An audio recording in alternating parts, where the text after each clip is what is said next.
Hello everyone, welcome back to day 2 of the Pokemon Trading Card Game 2018 Stuttgart Regional Championships. I would say I'm Nicholas Pierce, but I don't have a name, so I'm not Nicholas Pierce, and he's not Connor Hayward No, either. it's bit of drama this morning. We've lost our names. Yeah, we have, but there's no dramas in the tournament itself, as far as we can tell. So we've been through. Well, actually, no, that's a lie. There was quite a bit of exciting games yesterday. Yes, we went through 8 really exciting rounds, and now we're going into Top Cut, kicking off with the winner of our poll, which is Zoroark versus Philipp Emmerich. Unfortunately, there was a game loss issued to Philipp Emmerich for marked cards with pattern no intent. So basically, dirty sleeves. So make sure you look after your cards throughout the day, guys. Yep. It's very easy. It's happened so many times to so many people. It's like it's super common. Yeah, it's but you know that it is what it is, and so if Philip already didn't think he was up against it, going up against Zoroark, he's now going up against Zoroark with a game loss in hand, like. Yeah, he back against the wall. Yeah, but he is playing Gardevoir, which is one of the few decks that Zoroark in Expanded can't one-shot. So he is in a position with multiple Glades, parallel cities, and resistance on the Gardevoirs as well. Maybe he has a way back into this game. Yeah, absolutely. He's not out of it at all. It's just going to be very, very tough for him. Now, both players are just we can see that they're set up and ready to go right now. They're just sort of shuffling. So yeah, like it's. I mean, like I said, matchup-wise, is one of the decks which can take on Zoroark, but. It is Tord, right? Yeah. Well, so this is a thing. So just in case this does end very quickly, we have got a backup game planned as well. We have another top 8 game that we'll stream if this ends very quickly. I think that was Nico. Yes, that's right. Nico against Christian, yeah, who actually was playing. Christian was playing Statewide Gardevoir. Yeah, which would be a really interesting game to see as well. So hopefully we get time for both. Absolutely, that'd be really good. So here we go, ladies and gentlemen. This is Philip's 3rd time on the stream, I think, this tournament. Yes, it is.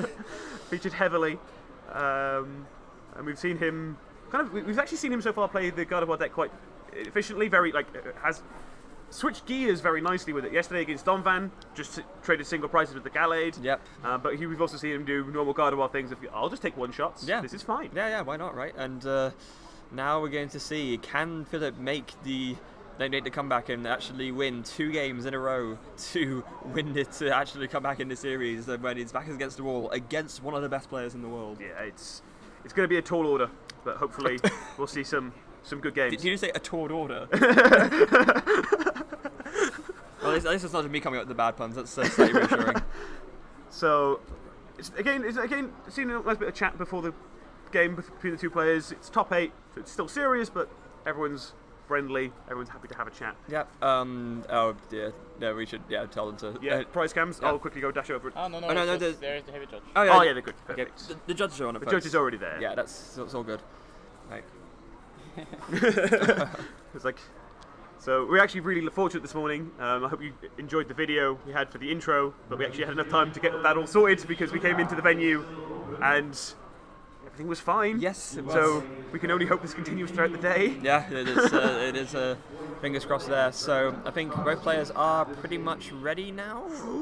That's a lot of energy prize. That is a lot of energy prize. Yowza, that's 3 out of that. How many fairy does? I believe he was playing 9. 9. Okay, so not it was 8 or 9, so it's quite a lot of his fairy energy are prized. Yeah, and meanwhile on Tord's side we see the prizes. 2 versus Seeker could be annoying, and he's got his Oranguru prize as well, but nothing too absurdly difficult to work with. Also, we're just waiting on the deck lists to come through to us at the moment, but I can't remember exactly how many Shaman he's playing, so he might limit how quick he can go off first thing this morning. Most lists tend to play 2 or 3, so he should be okay. He should have at least 1, unless he starts with 1, of course. That could be bad. So it's nice to see that he's still playing the Oranguru. He loves this card in Standard. He maintains that it's probably one of the best cards in the Zoroark deck. It's nice to see that it's still included. Yep, and we're just got the signal right now. We are going to be ready to start, folks. And there's the handshake. Round 1. So we got game 1 of the top 8 of the Pokemon TCG 2008 Stuttgart Regional Championships. And Philip, of course, will be going first because he got a game loss. He can choose to go first in game 2. You don't have to flip a coin if you get a game loss. That would be even more brutal. That'd be okay. Right. So you have a game loss. Also, you're probably going second. So have fun with this. Yeah. Or not. Right. Once again, he's opened the natural bridge. Every single time, right? I tell you what, he probably wants to be on stream the entire top 8 at this rate. Yeah. If he opens it again on stream, he's going to be pretty happy. No kidding. Going for a slightly different start than he has done before, actually. Interesting that in some of the games we saw him on stream, he opted to go for 4 rolls on turn 1. This time, instead opting to go for 2 rolls in a Remoraid. So I think he knows that up against the Zoroark deck, the Zoroark deck is just going to draw so many hand cards, get to a ridiculous hand size, and just have outs to everything. You need to make sure that you can also go through your deck to keep finding your outs. Yeah, that makes sense. So with that, and I guess the other thing is he knows that he won't have any one of his Zoras KO'd turn 1, so that makes it a bit better as well. Especially with the Shaman start for Tord. Yeah. It means that at most it's probably going to be a Sky Return for a little bit of chip damage. Yeah. And we were mentioning earlier, how many Shaman does Tord play, and he said, maybe if he starts one, that could be a problem. He actually plays 3, so even though he started one and prized so one. Okay. He's got 1 left. Although, I'm guessing he probably, if he can avoid it, he probably doesn't want to play them down anyway, because they could be easy prizes for Phillips to pick off, although he would need 4 NG on a Gardevoir to do so maybe not. He's like, hey, look, I can do that too. You can start a Bridget in your opening hand? Yeah. So can I. I mean, he is playing... I was going to say he's playing 3, but no, he's only playing 2. As Tord would say, always lucky. One of his favourite things. Yep. So now, here comes, as you mentioned, Tord opening with the Bridget, and he's looking to grab some Zoras already. Is he just looking to grab 3? Well, I think he will make sure, double check all of his prize cards, because as important as it is during the normal course of play, when you're in top 8, you have the extra time. You have the extra 10 minutes on your round. You can take that extra time to really check. And especially with the 1 game up already, he knows that he actually effectively has 60 minutes to win 1 game if he wants it. Yeah, that's true. So he has opted to go for the 3 Zoroark. Having a quick check, as you just said, to make sure that everything is everything is where he thinks it is. And now, one last time. It's like there's a. Wait, did I prize them? So, you haven't had a chance to have a good look at the rest of Tord's hand just yet. But I mean, this isn't going to. Both of these decks are setup decks, as we know. Neither of them is going to have a really sort of super aggressive turn 1. If Philip gets maybe a turn 2 Gallade, that could be kind of cool, potentially. You could actually, one thing that is kind of cool about Gallade is that even with the fighting resistance, Sensitive Blade with the extra damage from playing a supporter will still knock out a Shaman. Yeah, because it's exactly enough after the resistance takes off to 20. So that's quite nice for him. And oh no, that's not going to be an option. Opening with the double Colorless Energy too, he's going to be able to Sky Return and just take that those easy prizes off the board. Yeah, so and the nice thing here as well is that I think when he searched through, he's only playing a couple of Lele, so he's probably like, okay, my draw options for next turn are quite limited. Maybe I want to hold this DCE so I can start doing stuff with Zoroarks next turn, but hey, Sky Return, I can draw some cards, just get a load of Zoroarks on board. Yeah, no, that's really, really good for him. Now, back to Philip's side, he does have an Ultra Ball and a Computer Search, so he could go for a Gallade straight away, although he'd have to play out the whole of his hand to do so, so probably not the best idea. He's actually... His discard options aren't that brilliant, although he had Ultra Ball for Artillery here just to refill his hand and then get more discard fodder, so that helps. Yep. Well, so this is the difference though, is that he would have to remove resources from his deck to be able to do so. He has to draw some cards, discard the cards. Tord, when he gets to his Execute engine, basically is just like, oh hey, computer searches, I would like this card exactly. I'll go get that. Yeah, Thanks. yeah. They just discard those Executes, and it's like I didn't even have to pay a cost. Now there goes the double colours onto the active Rolts and Abyssal Hand. We see Rare Candy, and I think we see a Gardevoir in hand already. So he's going to Computer Search with the Gallade here and then play the Juniper, I'd imagine. Oh, was that Gallade? He kind of grabbed it in a way where we couldn't see it properly. Just trying to sneak it out. Yeah. That's funny. There's one thing about Computer Search that a lot of people I've seen forget is that you don't have to show what you get off Computer Search, which sometimes can be a really big advantage in and of itself. Yeah, and he actually just went for the Gardevoir. Okay. Okay. Well, he knows that he can't be one shot by the Zoroark without an awful lot from Tord next turn. No, that's very true. So that's very nice of him, and that tells me he probably actually Computer Searched for the Rare Candy and he didn't actually draw into it. So because, but he has got the Fairy Energy importantly, so that's the Secret Spring all ready to go, and that will now pick up the knockout on the Zoro, which is a good start for Philip. Now there's an Ultra Ball as well. I imagine he'll be fetching a Curlier here, just so that next time you get out either another Gardevoir or a Gallade. At this point, he has to find ways to keep streaming his stage 2s, whereas Tord will only ever need to stream the stage 1s. Yeah. So he's always having to make sure he's one turn ahead in terms of where he needs to be, so that he always has options. Yeah, absolutely. So he's discarding another Ultra Ball, so he's already gone through a couple of these, I think. So it does mean that if Tord can deal with the attackers on board, Philip will have less ways of finding follow-up. Yes, absolutely. And now, from Tord's side, he has a chorus in hand. He's got Pokemon Communication as well, so you can use that to get another basic, or maybe just get his first Zoroark out, or first Zoroark out rather. Just putting the Exeggcute back in the deck. That of course can always be just fished out later with Battle Compressor, and yeah, he's going to grab a Zoroark. It's like, right, let's do this thing that he's so used to doing when he plays Zoroark, of draw a whole bunch of cards. Yes, absolutely, yeah, absolutely. And let's face it, between his 3 tournaments that he's won with Zoroark in, with the internationals in Europe, the internationals in Australia, and the Prague SPE, those Zoroarks have probably seen more trades than most Zoroarks in existence. Well, if you add into that how much testing he definitely does between tournaments, this is probably the single most used trade of any card that's been printed. I wouldn't be surprised if that was the case. And it really shows, because Tord is someone who, no matter what the matchup is, he always seems to have a game plan. A lot of players, when they come up against a rogue deck or something a bit unfamiliar to them, Gardevoir's not in this category, but will be a little bit unsure about how to approach it and may take a couple of turns to kind of get a game plan. Tord just seems to just have a sixth sense of, oh, okay, yeah, I just do this. Yeah, absolutely. So, with the choice band onto the active, the Zoroark will be doing not much still, because of course the bench isn't that full. And factoring in the resistance, the problem becomes even worse for him. It's actually only a small amount. It's basically he needs one extra Pokemon on bench at all times. So, so we see. I'm trying to see. I see a red card, a Chorus, a DCE. I see him. Tord, right, okay.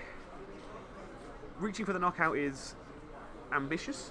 I'd say nigh on. Nigh on impossible. He had to somehow find a Professor Kukui and attach a second choice band. Wait, no, this isn't standard. What am I saying? So this goes for a Bridget this turn, so we can start boosting damage and consistently having ways of keeping his damage output high. I think it looks for another 0 and 2 eggs, I think was his option. Looks like it. I wonder if he has access to Battle Compressor. Well, he hasn't prized anybody, so he must not have access to it in hand. No. But maybe he's going, right, look, this means that in the event that Philip manages to find a copy of the Parallel City that he's playing with the 2 copies, I can just discard my eggs and I'm fine. Yeah, absolutely. And then... Oh, he's actually getting some eggs off the Bridget, interestingly enough. Yeah, so I think he's just kind of going, look, if he finds the Pseudo or the... well, he's not actually playing Pseudo, but if he finds the Parallel City, my discards become far more straightforward. Yeah, no, definitely. Also, just notice this is the gold egg hit the field right there. So I was chatting with him in Prague, and he was like, yeah, so I was going through my bulk pile, and I found it looked like 15 Exeggcutes, and then I found 2 golden eggs in my other bulk pile. We were like, why were there golden eggs in a bulk pile, Tord? It's like, well, it's expanded. No one plays expanded, right? Oh, God. He's and again, having spoken to him a couple of times this weekend, he was like, yeah, so before this I'd played maybe 5 games of expanded, and now I have gone up to maybe 50, which for a guy who tests so much, I was like, I find that hard to believe. I mean, I don't, because I know how he's really not that fussed about expanded. Yeah. But the thing that he said, which I didn't believe, was, oh, I don't play much expanded, so I'm probably not going to do well. And it's like, come on. Like, we all knew this was going to happen. Like, yeah. don't act surprised. Yep. So he finds the Battle Compressor, so he did have 1 in hand. So what he's got now is he's managed to discard the other 2 eggs. So he's basically always able to fill his bench back up if he manages to remove a Parallel City or the Skyfield gets field blowed away. Yeah. Now, here's an interesting question. So there's 5 on the bench currently. The Gardevoir's already been damaged by 30, so it's got 200 left. Is it? No. No, you can hit 210 maximum before resistance. So that's it. Oh, it should be just outside of the KO range. That is very unfortunate. And does Tord realise this? He must do, right? I think what he's done here is he's gone with the Oricorio. He can quite happily knock into this at any point in the game now, unless Philipp finds his one-off max potion. He can just go, right, 10 damage, let's go. Yeah, that makes sense. Although it does leave a play open potentially here for Philipp. Is he's able to find... What healing cards does Philipp play? He plays exactly 1 max potion. So if he finds that, then that could be... Oh, well, okay, that's not going to be... I was going to say that if he found that, then that could be... I could put... Tord in a world of hurt, but it looks like he's just kind of given up on that and is just attaching the energy and attaching enough energy to get the KO. So he's just sort of committed to doing that instead. Well, the thing is I don't think there are any Pokemon in Philipp's discard pile either to actually do the placement of damage counters. Yeah. So. I know that's true, but I just mean more from the sense of if. Because regardless of the Oricorio, Tord could just follow up with another Ice Beating next turn to knock out the Gardevoir. So if Philipp was able to find a max potion, then that would have, when he's on 200 damage already, could have been pretty cool. I actually like the idea of following Sky Return for the knockout. Yeah, exactly. Sky Return, promote one of the eggs, and that way it's a single prize when Philipp takes it, unless he has a Guzma, which can at least sort of help tilt a prize trade for Tord. He's already behind by 1. But there are now 3 Gardevoirs in play for Philipp. This is the first time I think we've seen him hit multiple Gardevoirs on the stream. Yeah, I think you might be right. And it's quite interesting as well, because this sort of tells me that Philipp isn't actually that fussed about getting out Gallade, which is normally the strategy most people like to take against the Zoroark decks. But I think Philipp is just sort of thinking to himself that, you've already...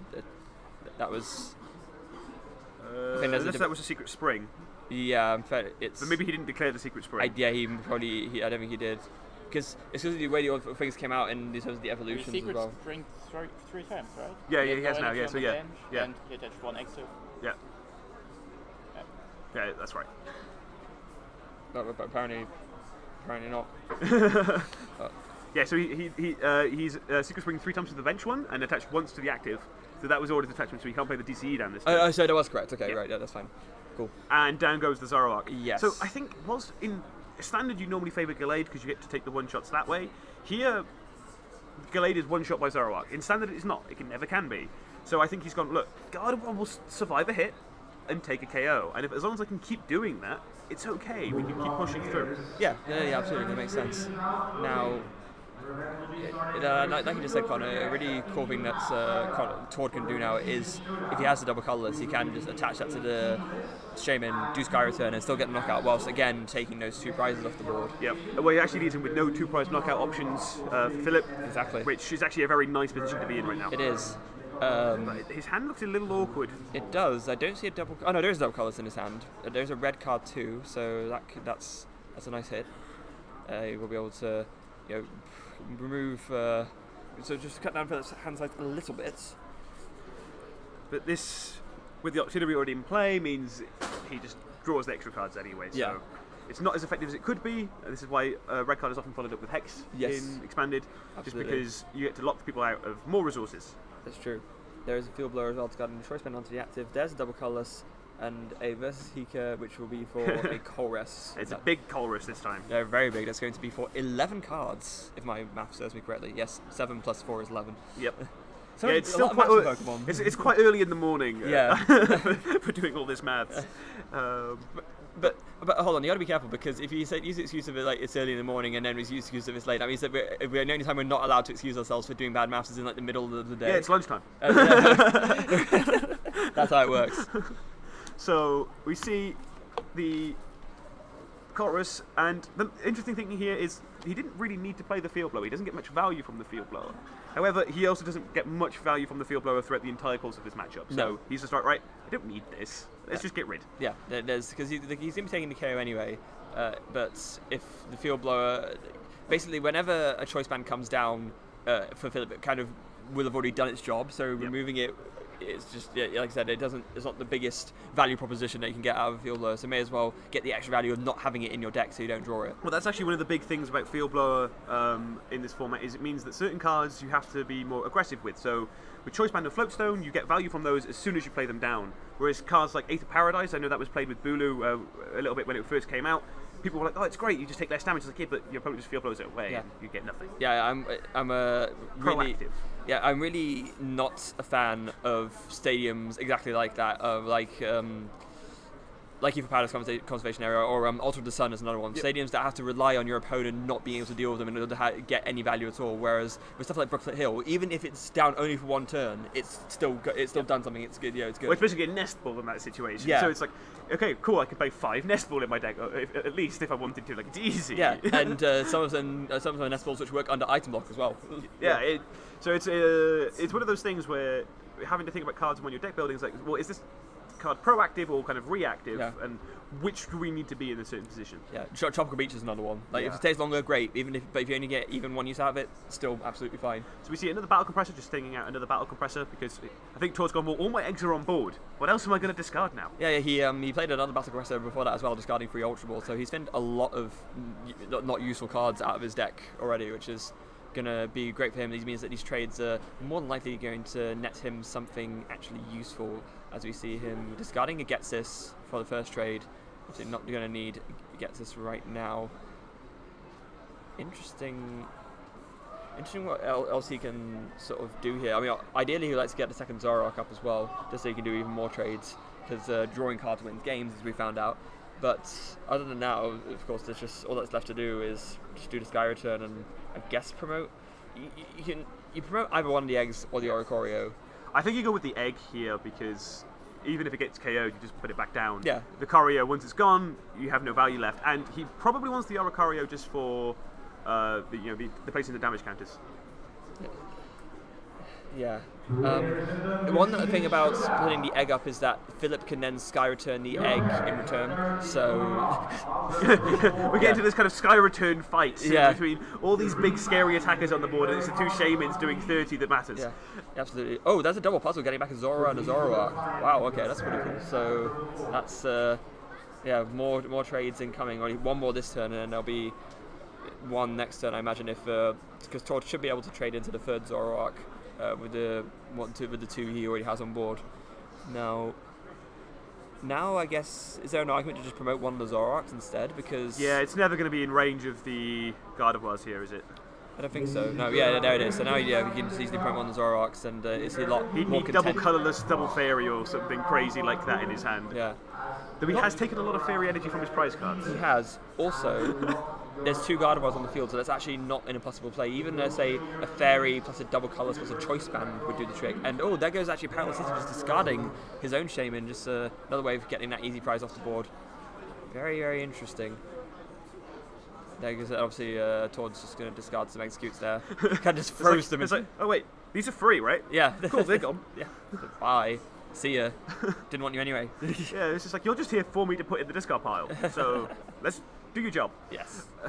So that's an N. Only going to get 3 cards here, so I think this sort of idea we mentioned at the beginning, double colours, fairy choice band, is not likely to happen. Going to have to be content maybe with the 2-shot instead. He does still have access to the Abyssal Hand, so maybe he sees a few pieces of the combination he goes for, and if he decides, let's try and push for this KO, because if he does, Tord's forward state is in a kind of awkward situation. I think he might have actually used the Abyssal Hand already. He may have done. Before playing the N. I saw some, I mean, we'll see We'll now find in any out. case, yeah. Well, there's a double colourless. Ooh. But I don't think he has. Okay, his hand is I believe has a Tapu Lele, GX, a Gallade, and a double colourless energy. It's a little bit unfortunate. Yeah.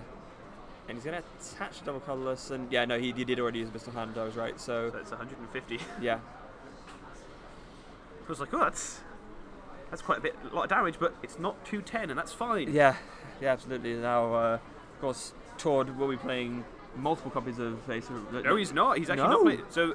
So I believe this is actually the same list that Nico was playing in the other game that we might be putting on. I think they decided against the Ace Roller just to be more aggressive. Interesting. Okay, so actually this damage is going to stay there then. Well, that could be something. But I think Tord's now having to go, but how do I deal with 230 HP? I can hit 210, but you also have resistance, so I can't. Yeah, that's the tricky thing. You know, there's no copies of Kukui, there's no other ways of being able to reach, to expand the damage any further. It's a very, very unfortunate spot. So where does that actually leave him? It's going to be another trade after a propagation. I am enjoying how different players are doing different propagation things. Some people just kind of wave at their discard pile. Yeah. Some people aren't even doing that, they're just saying propagation, trade. I don't think I've seen anyone actually go, pick it up, put it down. Yeah. Well, he kind of did that, but he didn't actually go to his hand. He sort of like picked up a little bit and then just like, nah, I can't be bothered to actually put it in my hand. So there's a nice Hex Maniac here. It does mean that he loses the Zoroark, unfortunately. It does, but I think he's okay with that, to be honest. Okay in quotation marks. It's he needs to do some damage here. He's going to be able to do a decent-ish bit.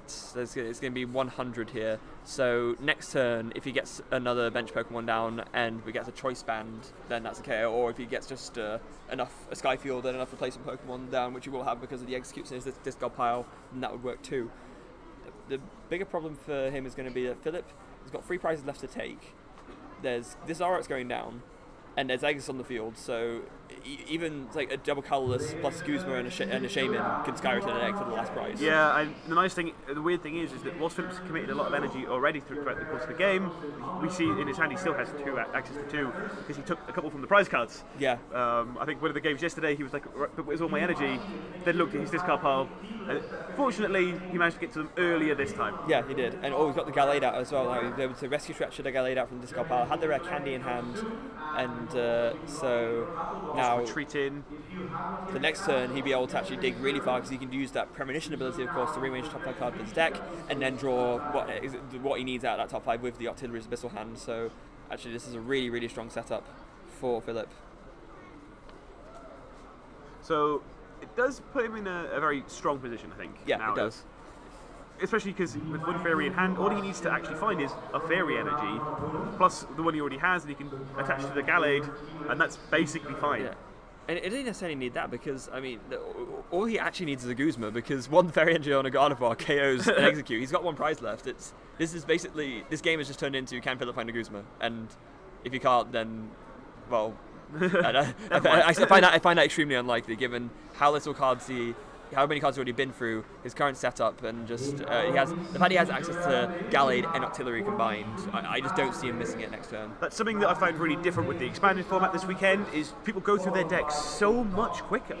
With access to things like Battle Compressor to fit in multiple cards, Coral Rest to just draw a bunch, Shaman just to go, right, cool, just draw 6 cards when I have a chance. Deck sizes become very thin very quickly. Yes, it absolutely has. That is the thing. So now, what do we even have? We have a Tord left with 1 Zoroark and a Zora on the bench, 2 eggs and an Oricorio. The Oricorio is not going to be doing anything meaningful anytime soon. There's not enough Pokemon in Philip's discard pile to, make that a worthwhile thing. There is a computer search in Tord's hand, so using the propagation on the 2 eggs in his discard pile, he can discard those with the computer search and grab whatever he wants to the rest of his deck. But is it anything he can actually grab that will bring him back into this game? There is a Skyfield, but that won't KO a fresh Gardevoir.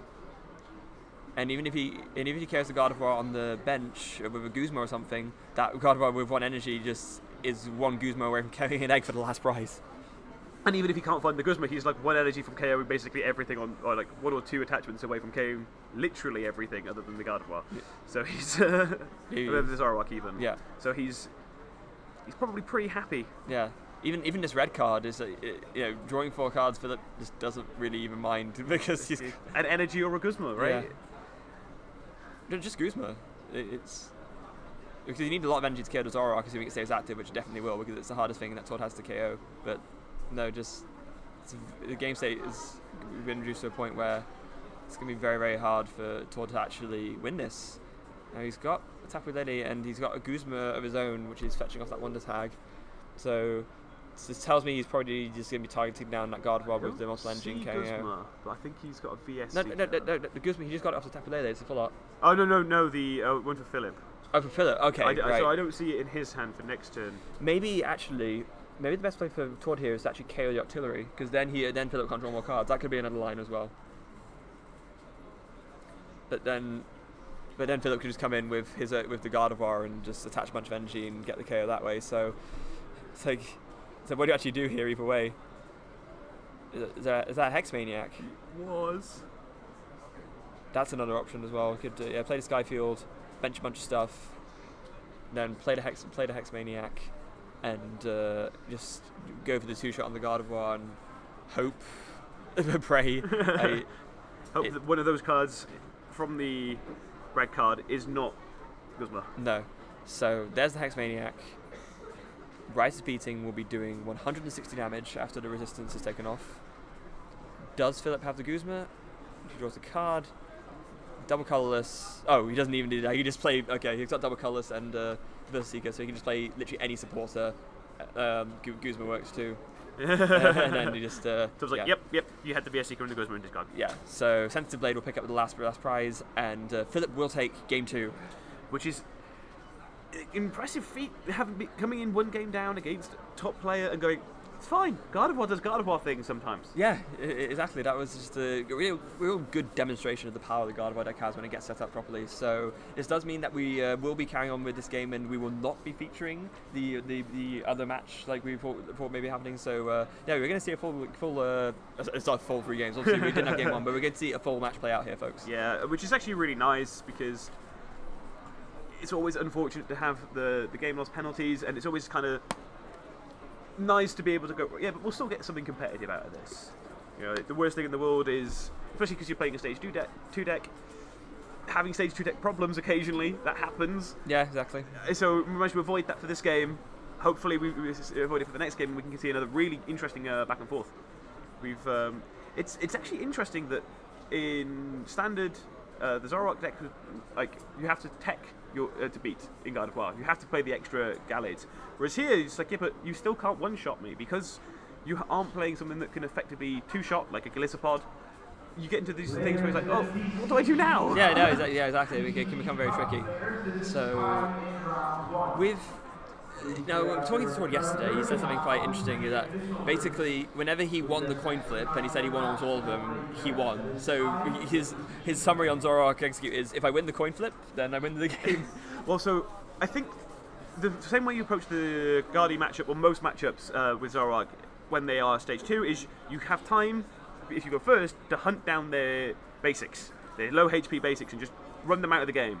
And obviously when you go first, that's an awful lot easier, because they haven't got time to candy Gardevoir to hide it. Yeah, you can get your Zoroark out and start doing Rites Beatings before they even have a chance to evolve anything. So I hope, that's what Tord will be thinking here, is like, right, let's see if I can get to the position where he never plays a Gardevoir.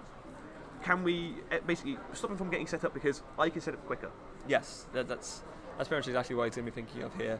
And we know that, as we already mentioned before, Tord is an experienced enough player to have that sort of game plan in mind already. Even if he's not thinking maybe exactly that, he will be thinking of like something, and you'll have a very specific idea in mind of how he's actually going to achieve his win. He's a very experienced player, but maybe he tests a little too often. Because I think every time I've been online on PTCGO for the last 6 months, Tord's on, and he was complaining recently that he bought a new game before going to the Oceania Internationals to play on the flight, and hasn't opened it yet. When that was before. Yes, this is back in February. He's bought a new game back in February, and he still hasn't opened it because he's like, I'm just too busy testing. I'm like, you can choose when you test. It's not you don't have to test. He's like, yeah, but I like testing. Now that, kids, is dedication. That's how you get to this level. That is how you get to this level. So the judges are just gonna place out the prize cards right now. As you can see, they want to make sure that everything's placed properly, just so that we can actually see that camera window is a bit small, I guess. So it's a little bit awkward to kind of make sure everything's fit, that will fit. So, it'll be very interesting to see what Tord actually started with. There's the handshake. We are off into game 3, and it's an egg start. Oh dear. Yeah. Especially against the Tapu Lele. Actually, is that something we missed on our bingo sheet? It's like a Hypnotoxic Laser KOs and Exeggcute turn 1. I don't think we put that on, did we? We should have done. We haven't seen Laser Bank at all, which is a shame, because I love me some Laser Bank. Are you okay? Are you feeling well? Do we call a doctor? I play Sable Goblin. I play Expanded. So you definitely need to. missing, of course. There's a battle compressor going, well, I guess I put some more Exeggcutes in discard so I don't bench out? Yeah, that's always a good plan. Now, it does sort of have other stuff, though. I mean, the battle compressor is just, it makes sense as a thing to play first. Oh, okay, he's putting a Bridget in his discard pile, so because of the that's fine. Or you would have thought so, at least.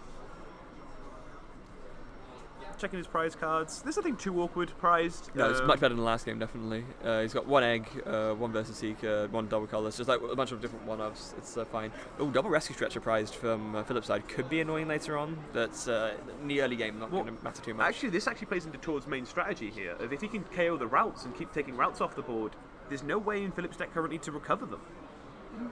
No, it's a very good point, actually. So, depending on how fast the start Tord's able to get, this might actually make a huge difference. And it looks like, judging by how much he's going through his deck right now, he's getting a pretty quick start. Yes, it does seem that way. So he's actually looking... It's like, oh... I think he's debating whether it's worth grabbing the Lele off an Ultra Ball to do the Bridget, or whether it's... whether... BS Seeker is safer. Yeah. I was safer, just like less resource intensive, I guess.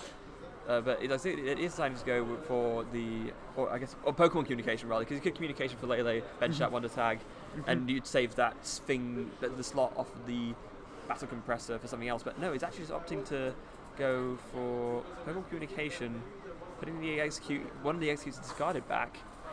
Oh, and is he actually just going for this? Okay. Well, I think his problem was when he counted his VS Seekers in deck, he would have realised one was prized. Yeah. And spending another one to Bridget turn 1 may not have been too effective. Yeah. And this is actually quite clever. So what he's done here is essentially he's been able to thin out 2 Bridgets from his deck by doing this. So he's discarded one off the compressor, and then he's got a second one out with the Communication for the Lele. So he's actually already thinned 2 useless cards out of his deck, because drawing the Bridget later on isn't that great, but drawing an Exeggcute later on is a bit better, because that's still a Pokemon you can bench. Yeah, though I think Tord would disagree that Bridget is a useless card late game, because he goes, I just traded away. That's true. It is nice in the standard that you play multiple copies. It's just one card where you don't even have to think for a millisecond and most of the time about whether you want to. Whether it's like, okay, I would like to trade this turn. I'm holding a Bridget. Good. Yeah, just easy. 2 cards. Let's go. Yeah.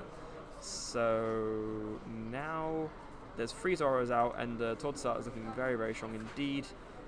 Will he just be content with a pass here? There's an energy which he could commit, and he does opt to do that. I think he's fairly confident at this point that he knows his opponent's list, and of course we know that Philip is not playing Enhanced Hammer, and I imagine that Tord will be paying enough attention to sort of see that as well. Well, especially because Philip was on stream a couple of times yesterday, and I'm sure all the top players, who are good friends, will chat with each other, like over in the evening between day 1 and day 2, going, so did you guys run into any like particular matchups from top 8? Yeah. Like it's just kind of the size of the community of just kind of like having chats and kind of going, right, what are we up against? Yeah. And in case you just didn't overhear the announcement there, so it seems like Brennan from the Netherlands has just won the senior division for the very Trading nice. Card Game Regionals. So very much congratulations to him, and commiserations to Logan Madden, who will have become second in that. A great finish nonetheless. Second place is still amazing. Yeah, especially because it's expanded. It's a format that not many people have that much experience in, so to come in kind of into a different format to the usual and still go all the way to the final is always a huge achievement. Yeah, absolutely. So well done to both of those players. Now back into the Masters division, we've got a double colourless attached to the Tapu Lele onto the active, and then just a Colress. So that's not the brilliant start. He has got a Rolps off the Colress, but it doesn't look like he's got much else. No, and this. Oh, he has the Okario as well. Yeah, and Energy Drive does get the KO on the Exeggcute. So that's fine. That's a prize card. But now Tord has to decide. Do I think I can get the Guzma and the Zoroark? If I get this, we don't promote the one with energy. Yeah. Because we can just go, right, let's get rid of our routes. Yeah. We don't care about this Lele. How confident do you feel? Oh, that's a Zoroark. He's probably going, well, I should have done that instead. Oh no, he had on his hand already. I think maybe he's thinking, if I see a Guzma, I can find another energy as well. Yeah, I think that might be his plan. It's... or maybe he's actually more content just carrying a Tapu Lele. Oh no, he doesn't. Trading away the Hex, okay. I thought he was playing the Hex for a second. I was very confused. It's like, can you imagine? It's like, play Hex. No, I mean trade. Oh. But it's always actually something a little bit tricky when you're trading. You have to put it straight in the discard, not just go put it down and say I'm trading this away. Yeah. Or something that some players like to do is that they'll actually sort of hover the card over the Zoroark itself, so it's an indication of trade, and then this is the thing I'm doing with this to do. There's all sorts of ways of tracking how many trades you've used as well, of like tapping the Zoroark like you would in Magic, turning it sideways, using coins.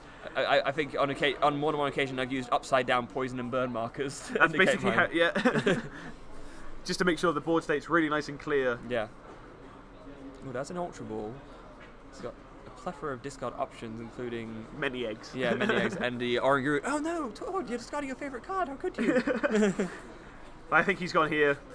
Oh wait, I'm not against Mill, because in Standard he loves the Oranguru for these Zoroark mirrors, because basically he feels if you play the Oranguru and your opponent doesn't, you win the Zoroark mirror. Here he's probably gone, well, it's not so useful against the Zoroark decks here because they're all playing Guru, as far as I can tell. Yeah. And with the eggs, it's basically impossible to deck out anyway. Yeah. There is Tapu Lele for a Chorus, so yeah, it does look like Tord is going to be more content just carrying this Tapu Lele here. Well, with the slow turn from Philip, he benched the routes very quickly off the Chorus, but he hesitated over the Oricario, which is probably telling Tord his hand might not be great. No, that's true as well, and that's probably what factored into making that decision. Or he just doesn't have the other energy. Yeah, that's true. So, Chorus for... Well, it's basically a Sycamore, but without having to discard any cards. Yeah, at this point, so he gets shuffled his hand in instead, and with the 5 Pokemon on Tord's side of the bench and Philip's 2, he will get to draw 7. Decent. Now, he's not got the KO yet. He would need a Skyfield, 1 more bench Pokemon, and a Choice Band to get it, or a Skyfield and 3 bench Pokemon.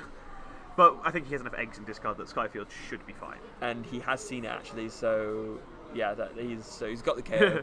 This is him going, I'll make some space. Yes. There is Skyfield. He's rearranging a Pokemon, and has he got the Choice Band too? I think he has. I think he has hit it all. Yes. He's got the Zora to bench as well, so there could be an argument if he has the Choice Band to not bench the eggs if he doesn't need to, but maybe he wants to save the Choice Band for later. I think that might be his thinking here is, look, at some point I'm going to need this extra 30, but right now I can find it another way. Yeah. Also, actually, looking at his hand again, I think that's not a Choice Band, that's a red card. that would explain it. Of course, before he does any of that, they will use the Ultra Ball after doing a double propagation. It turns the Ultra Ball from discard 2 cards to search a deck for a card to search a deck for a Pokemon to just search a deck for a Pokemon. Yeah, it's... Once you get multiple eggs in discard, it just becomes... Okay, so many abilities and cards are now... The cost of the card is gone. Yeah, it's just free. It's really, really good. Amazing. I haven't thought about expanded after the next set comes out, but with Legendary Treasure, which is discard 1 card, you only need 1. That's pretty absurd. Although it's another Zoroark. But there's a trade as well. Looks like he's gonna. A couple of eggs come down. I think there's another Ultra Ball coming. Yep, there's another one. Just keep thinning cards from the deck because he knows here he is in a very aggressive and controls the board state. It's not hard to see who has the better board state from looking at these two against each other. I mean, look at this. So he's like, right, okay, N's a card. Yep. I don't like the card N when I'm winning. No. And he puts down the roadblock Sudowoodo, interestingly enough. So I think here it's unlikely Philip ever gets to exploit the Skyfield, but any deck that is playing Skyfield should also play a copy of the Sudowoodo because it basically turns it into a very one-sided card. Yeah, it does, and that's and even just having one less bench slot to work with can be very annoying. It's like one less slot. Say if you need to bench a Tapu Lele to find that supporter you need, it means you can get less rolls out at the same time. So it does make a difference, like more often than you'd think. It's one of those cards where people will play around, say, Parallel City sometimes by leaving an extra bench space. They will play around things like, leave a bench space so they always have an out to a draw supporter via Ultra Ball for Lele. Pseudo then means that if you think you're fine and you have 4 Pokemon on your bench, suddenly that's all gone away, and it's one of the things in Expanded that we see a lot of play, but no play at all really in Is standard. No. Meanwhile, after much deliberation, there's the Writer's Beating finding for 180, one knockout Tapu Lele, 2 prizes for Tord. Actually picks up the double colours in his prizes. That's pretty good for him. Means we'll have another energy ready for next turn. And just a Guzma from Philip. And he does Revelation Dance for a knockout. That works.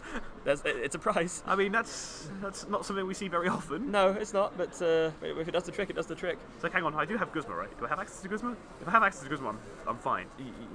Surely he must do. I mean, look at how many Zoroarks he has, and look how many cards he has in his hand. Like, yeah, it'd be kind of weird not to have access to basically every card. Yeah. He has 2 DCs, I believe, now in hand. Yeah, so he does. He can stream his energy attachments. Now, he's got computer search in his hand, so he's got the Guzma guaranteed basically. But as if he wants to go for it, like he knows full well that Philip's hand is not great. Why would you ever not go for Guzma here though? You KO the only threat. The only thing that could ever be a problem. Yeah. Especially because if he can also pick up all of his executes, Supernatural Dance is the only damage attack that does any meaningful damage, because Revelation Dance will just do 10. Yes, exactly. This is just bad news for Philip, no matter which way you try to twist it. This is what do you even do here? It's one of the risks of playing a stage 2. Yeah, unfortunately, it absolutely is. This is why Tord has the Guzma in hand. Like, doesn't even there need it the is. computer. So, there it is.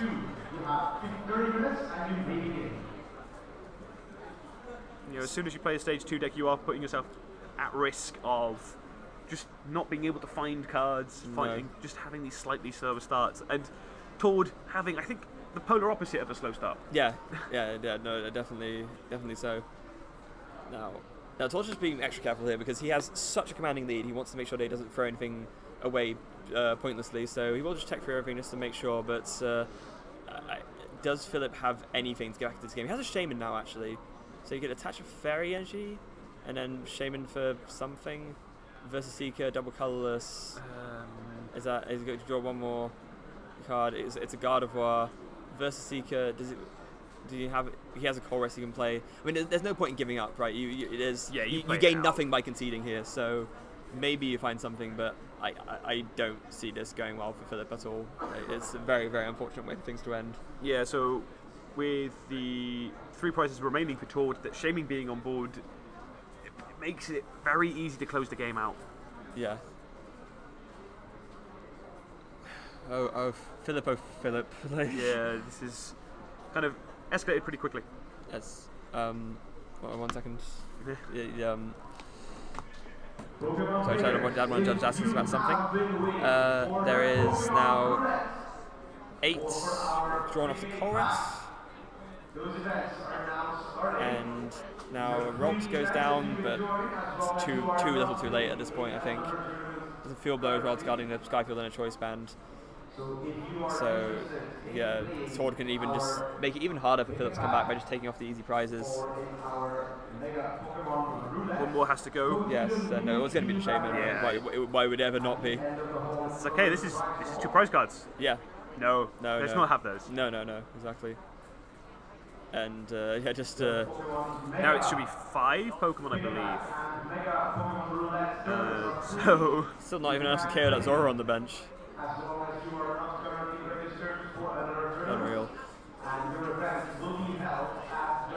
The decision of where to put this 5 is still kind of relevant. But I had to split it because you want to be able to make sure that if you do get into a Gallade, like he now has the 150, he can hit with the Gallade into the Lele. Philip does only have 4 prize cards remaining. Yeah, that's true. Situation. It's very nice. He's been able to take 2 prizes. It's like because he's just been able to KO and execute with Revelation Dance, and then I can't remember what it was. Another Eggy KO'd, wasn't it? Yeah, with the Tapu Lele's Energy Drive. Yeah, that was it. But that's a red card as well. I mean, and also there's no way that we know Tord has a Verse Seeker in hand, so he just Guzma's the Rolps again, and there's. What do you even say when you have a game like this? Like, it gets into a position now where it's just like, okay, Tord's like, right, make sure we've really played around N. Yeah. Like, really played around it. Get into a board state where he can just take KOs. I just think even if he, not that he wouldn't, but even if he just doesn't play around N, does it actually even matter. Like, look at He has 3 Zoroarks. He's got everything. Like, well, this is the thing. So chatting to him, actually, apparently on Friday he wasn't 100% sure which deck he wanted to play, and then he was like, "Oh no!" So I was convinced to play Zoro Eggs, then played a couple of games with it and went, "This is insane. yeah, This is the most broken thing I've ever played." yeah. He was like, "Zoroark, pretty broken. Eggs, pretty broken. mix them together. It's insane." You know, he was like he had his deck out earlier on. And he was just like, "Right, so this is a big pile of very good cards. Yeah, This is just only good cards." yeah. Like, he's like, why would I ever not play this? We've seen we have seen throughout the tournament though, like a lot of people have been between beat them or join them Yeah, with Zoroark. You either have basically gone, right, Zoroark is insane, we should play it, or how can we beat this? And Drampergarb, which is the other fairly widely played deck. yeah. There's also Tord has a 4th Zoroark out now, and he has another Battle Compressor, which is can use to discard the Ultra Ball. Because it's like, well, I like the cards. The rest of these cards are good cards. But if Philip gets lucky, he can still win, right? If he gets 2 Relate and 2 double colorless in 2 turns, He needs wins. to. I think Tord has access to a Guzma this turn. Oh, yeah, fair enough. So. No, he definitely does. Look at his hand size. We've seen it. We've seen the Versigas in his hand already. There's no way. Like, Yeah, yes, like everything. He has literally every option he could possibly want. yeah, there's the Versica. It's going to be for the Guzma, and yeah, probably. Philip's like, yep, that's gonna hurt me. Thanks, guys. Completely just I say unnecessary, but no, obviously if you're in a position to take the optimal win, even if you're in a commanding lead, you do that because you don't want to throw something away and then have a head slap moment afterwards. Yeah, but it's even if you're in a really dominant board state, it's keeping in that board state. Yeah. You switch from being aggressive now to actually, how do we make sure my opponent can't make a comeback? Philip didn't even have an N. It's over. I don't like being negative, like 100% certain on a game like this. But Pretty sure Tord's holding double puzzle. yeah, double puzzle. It's over. There's no way. Like, if Philip doesn't Sky Return this turn, it's over. He has to Sky Return and bench something. Exactly. Otherwise, it's really over. Yeah, he's got a computer search. So we actually have also, not only is it 2 Rescue Stretcher prize, but one of the Ralphs is prize, which means there's 1 left. Oh deck. Oh my goodness. Oh, that's not good. With exactly 1 Ralphs left. But does he even have the double colorless? I'm not sure if I saw it. If he doesn't, then it just doesn't matter anyway. I don't see it. There's a parallel city. You can discard some stuff. That's actually quite nice. It does mean that, okay, right, the double puzzle just now gets Guzma Field and Skyfield, but yeah, it just doesn't matter. it's like, okay, how many Pokemon you got? Actually, quite a lot now. Oh yeah, the parallel city discards a few, I guess. But so this supernatural dance can put in some work. But yeah, look at Tord's just chosen. Tord's like, which way would you like me to finish this game? He's got the whole world. He really did there. Tord takes game 3 and takes the match, and a fairly one-sided game, I think it's safe to say. Congratulations. Game 2 was really interesting. Yeah, game 2 was actually a really cool game, and Philip in game 2 played his absolute heart out. Bless him. He was really put his full back into it and was able to take a very well-earned win in game 2. But unfortunately, game 3 deck just did not cooperate with him in the slightest. It just shows what Zoroark can do. He had one turn where he's like, right, okay, my board state now is insane. Yes, absolutely. So now we have enough time, I think, for a quick winners interview. Yeah, I believe so. So we're just going to get Tord back here and just have a little chat about that series. Don't go anywhere, guys. We'll be right back.